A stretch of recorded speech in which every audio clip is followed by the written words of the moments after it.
2611, this is 2665 this morning. You guys okay in back? Hey, the ambulance just got here. Just hang on, okay? Just hang on. Is my friend okay? You alright? You were driving when this happened? Yeah. Why is there beer everywhere, Emily? I don't know. Emily, please be honest with me. Were you drinking? Just a couple. Just a couple? Yeah. Okay, we're gonna have to work on that, okay? My light in. Who is that in the seat next to you? Wyatt. Wyatt? Do you know Wyatt's last name? Black. Wyatt Black. What's our ETA on the helicopter? Yep, we're good there.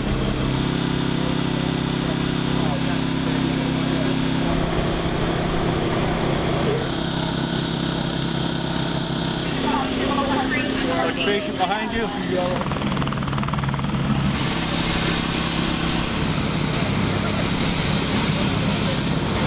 One of our firefighters back. Right there. I did make the determination that you've been driving under the influence of alcohol at the time that you crashed. And I am going to place you under arrest today. Understand? Place you under arrest for driving under the influence and gross vehicular manslaughter while intoxicated. You have the right to remain silent. Anything you say can and will be used against you in a court of law. Do you understand these rights that I just wanted you? Come with me.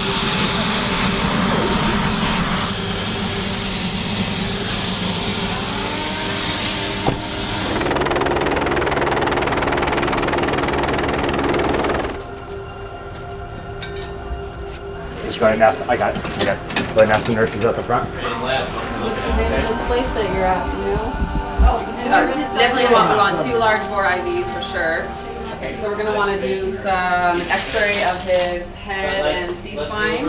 Patient's currently declining, he's not responding. So we have an airway established, but he is losing consciousness. He is He is at V-fib, we're getting ready to shock. No pulse. continue CPR.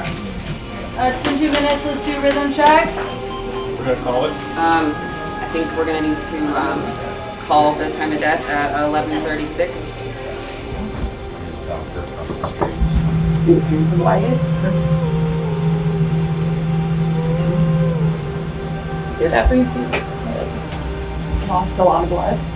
And we gave him all the blood we had. And still didn't help.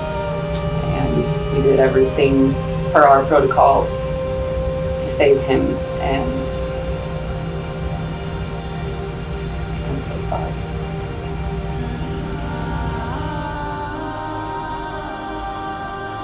CHP, 1 female in custody, DUI manslaughter.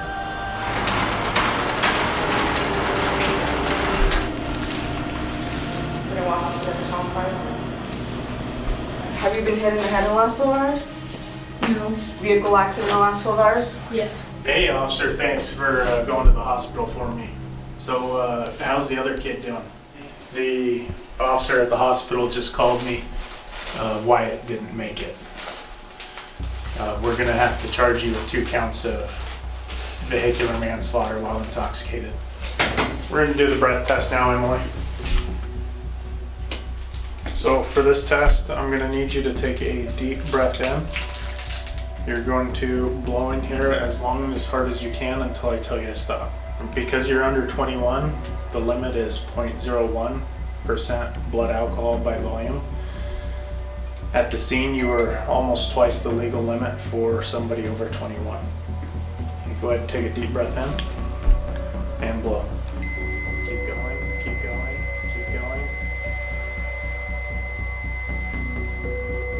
Okay. Right here, it shows that you were a 0.16 and a 0.16, and that's still twice the limit for somebody that's over 21. I'm gonna stand on the wet footprints on the ground, facing the camera. And you're gonna lift up there at that camera.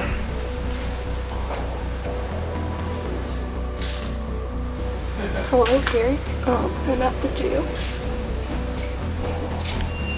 I got into an accident.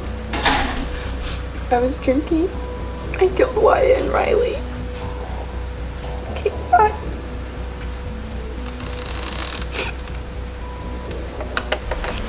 into the cell. And we'll start the booking process in a minute, okay?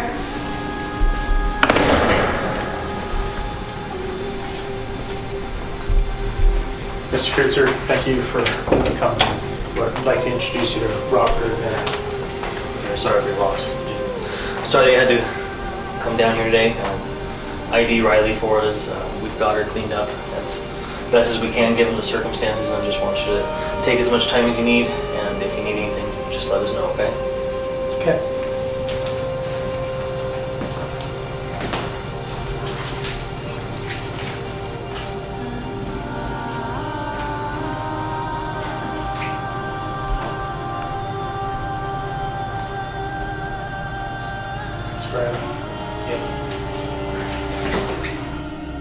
Most of you, I'm sure, saw a fellow classmate that was removed from class by the Grim Reaper and a police officer, and their obituary read. This happened every 15 minutes throughout the day yesterday. At 15 years old, Cassidy Bennett was killed in a drunk driving accident on May 8, 2019. She played softball and basketball and enjoyed fishing in her free time. Cassidy had a bright future ahead of her, planning to play softball in college and study to become a clinical laboratory scientist. She is survived by her parents, Harold and Marla Bennett, 4 siblings, and grandparents. Dear Mom and Dad, life. It's a 4-letter word that we created to represent God's greatest gift. A word that represents the beautiful opportunity He gave us to experience the world He created. Yesterday, we were both involved in a stipulation that ripped my life away from me due to a split-second decision. I decided that I would turn over my life to an intoxicated driver. The journey I was on, the things I was going to accomplish, the lives I was going to change are now all left to question. Today, I stand up here not only as a student, but as a murderer. Yesterday, I made the selfish decision to drink and drive, killing not one, but 2 of my best friends. When I say I'm sorry, I don't only mean to Riley and Wyatt, but to their families. I'm so sorry that I took your babies from you. I took their lives into my hands, knowing I wasn't in the state to take care of my own. I will never understand why my life was spared and theirs was cut so short. To say this was an accident would be a mistake, because it was my actions that caused it. If I could go back to yesterday and change what happened, I would. But I can't, and I will live with that forever. The police officers came to my work yesterday. My heart sank. I couldn't move. I couldn't talk. I couldn't think. They had to drive me home. I sat on the couch and cried, thinking this had to be an awful dream, because everywhere I looked, I saw you. Nan and Papa sat and cried with me while we waited for your brothers and sister to come home from school. I had to tell them you were gone, and to see the pain and sadness in their eyes crushed me. I'm so angry at you. You know better. I taught you better. Was it worth it? A few hours of fun in exchange for a lifetime of heartache and consequences for those left behind. I'll never see you graduate from high school and college. I won't ever watch you fall in love or get married. I won't ever see you turn into the fine man I knew you'd become. I'll never be the same. My smile will be smaller. My hope will always be faded. My heart will always be broken. A wife loses a husband and is called a widow.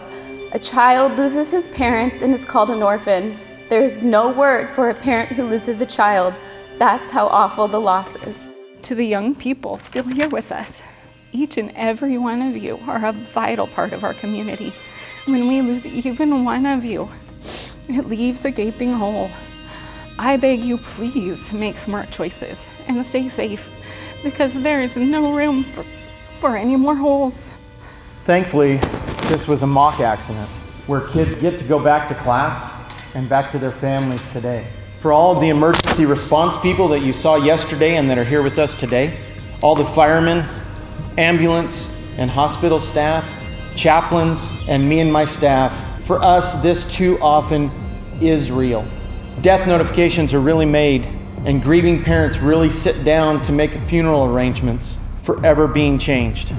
Lives are being affected and changed every day. The lives of the drunk driver, parents and family members, lives of the injured, and the EMS personnel are all changed in some way. Please make wise choices and prevent us from ever having to go to another DUI accident. When I initially heard the sirens coming in, I was like, oh man, this feels really real.